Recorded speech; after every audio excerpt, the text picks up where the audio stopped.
Hi, I'm Lauren and I'm a uni student. Hi, I'm Narelle and I rock.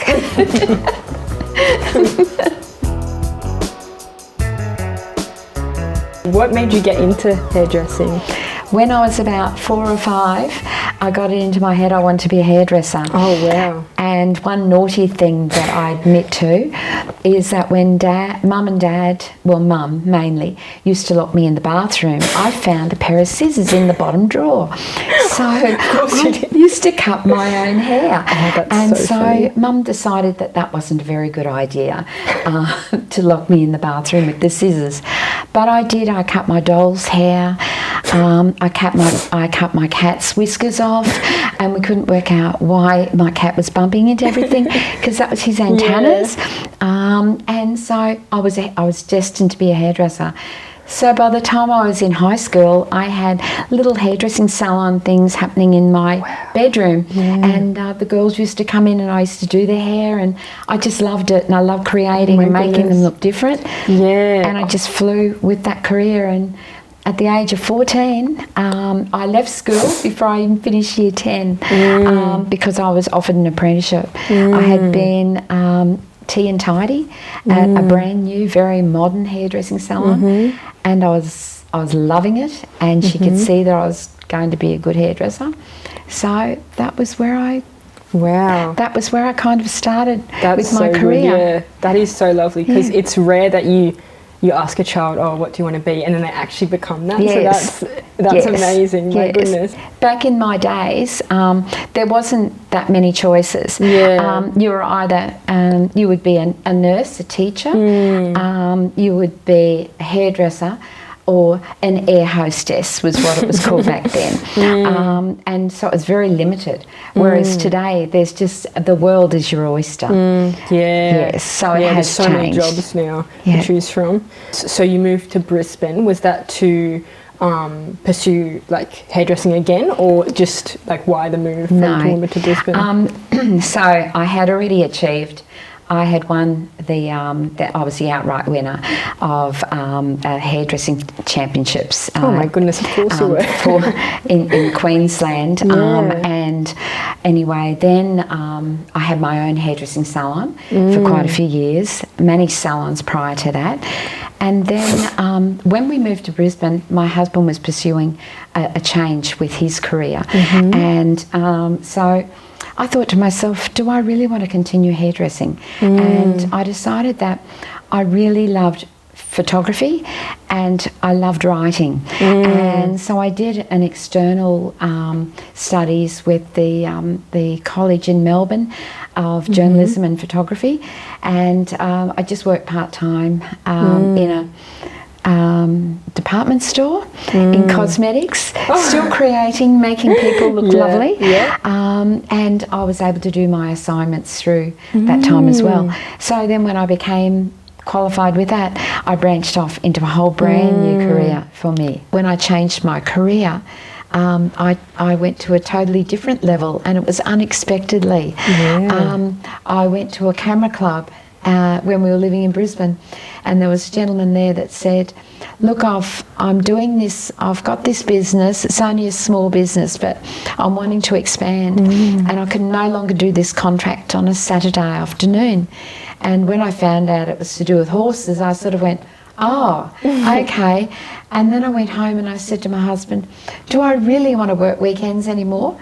I've worked with hairdressing every weekend. And of course you're always doing weddings and all sorts of, formal events, making people look beautiful for those occasions. But anyway, he said to me, look, he said, you don't even have to work if you don't want to, but I know you really do.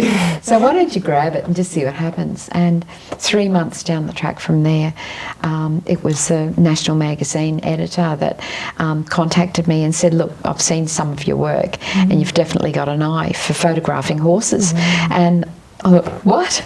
And anyway, it started off, I was Queensland photographer for that magazine, and went along about another 6 months, and then I was approached by a major publishing company, and I had a forever contract with them.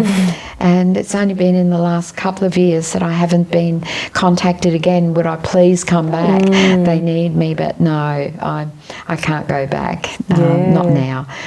That was an amazing time of my life. I had an amazing career. I met lots of famous people. I photographed some amazing events, and I've travelled all over Australia with that career. They flew me to South Australia to do a state championships. I went to WA to see the sheiks, to photograph the sheiks come over with their Arabian horses and compete in the Tom Quilty, which is a 100-mile ride, where they ride right through the night and day. They bring vets in from all over the world to vet the horses that are competing. That was an amazing event. Probably the most spectacular photographs I've ever taken of horses I captured at that event. It was early hours of the morning, and I can picture it just as I'm talking to you. I'm standing down here and there's mist, and there's a big hill ahead of me, and I'm surrounded by yellow and purple flowers, all wildflowers, in this massive big, it was just a paddock, and at the back of this person's property. And I'm looking up into the mist. As I'm looking, I see a horse come up, and I see the whole figure of the horse. My goodness. The steam coming out of its nostrils, its blades nostrils are all flared because the Arabians flare their nostrils. And it was the most spectacular photo shoot I think I've ever done. And to see that coming up over the hill. I just fell in love with that entire event that I photographed. And the photos were just incredible. So I had many photographs went all over the world from that event. Wow. And you said you met some famous people over the years. Yeah. Who was probably the most interesting person you ever met? Did you get to know them? Or? Yes. Yeah. So Gay Waterhouse, would have to think, was the most amazing, empowering woman I have ever seen in action. I saw her at Magic Millions down at the Gold Coast, and every year when I'd go to do the reporting, I had all areas media pass, so I could be in the stables, I could be in the mounting yard, I could be up in all of the fashion areas, and Gay got to know me, and every year she would remember my name. From this year to next year, she would remember me, and she'd always say, "Hello, Narelle, where would you like me?" And that was always her approach. But I found her to be the most amazing, inspirational woman. And then, of course, the Queen. That was a really funny incident when I photographed her. So it was at South Bank, and she was doing a walk along the Guard of Honour, and they were mounted police, and I was their official photographer for the Queensland Mounted Police. And anyway, I was standing there taking photos, and all of a sudden she's walking along, and then she realised she was just about to step into a lovely new presentation of fresh manure, and she went "Ugh," like that, and I just happened to click at the right time. So that was a magic photograph for me as a reporter. It was great. So I got paid big money for that one. It was very heartwarming for me to think that I came in totally unexpected, and this thing, it was just like I opened up Pandora's box and it all happened for me.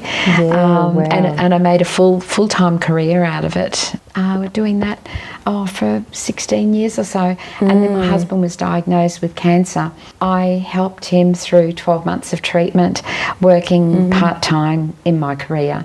I could no longer travel, so I was doing something a bit closer to home. And then he passed the following year. And I continued on with my work, and then 6 months after he had passed, my cancer came back a second time. I'd had it in 2008, and we'd made it through there, and then again in 2015 it came back. So that changed things. And then 4 years ago, I moved up here to the Sunshine Coast, and I did not know one person. And I thought, this is another challenge for me.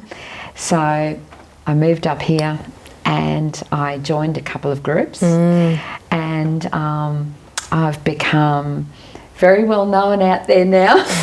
Yes, you're like a celebrity around here. Well, no, not really, but I do a lot of networking. My two major things are, I'm now an ambassador for Bloom Hill Cancer Wellness Centre, and I love talking to the clients and being out there and representing the centre because it's such an amazing place. I've seen some real miracles happen here, and it just warms my heart. And I'm also a director on the board for the Zonta Club of Marici, and through that we do a lot of fundraising for domestic violence in our local area. I love helping people, and I feel that my life journey has been to this moment in time, that I was spared 3 times with cancer, and since then I had melanoma once, but we were able to get rid of that very, very nicely. And so as far as I'm concerned, I've landed in this place, and I feel comfortable with me, and I like to challenge myself every day. Everyone tells me I'm a perfectionist, and I probably am. I married a perfectionist as well, and we work really well together. Wow. Yes. Wow, what a story.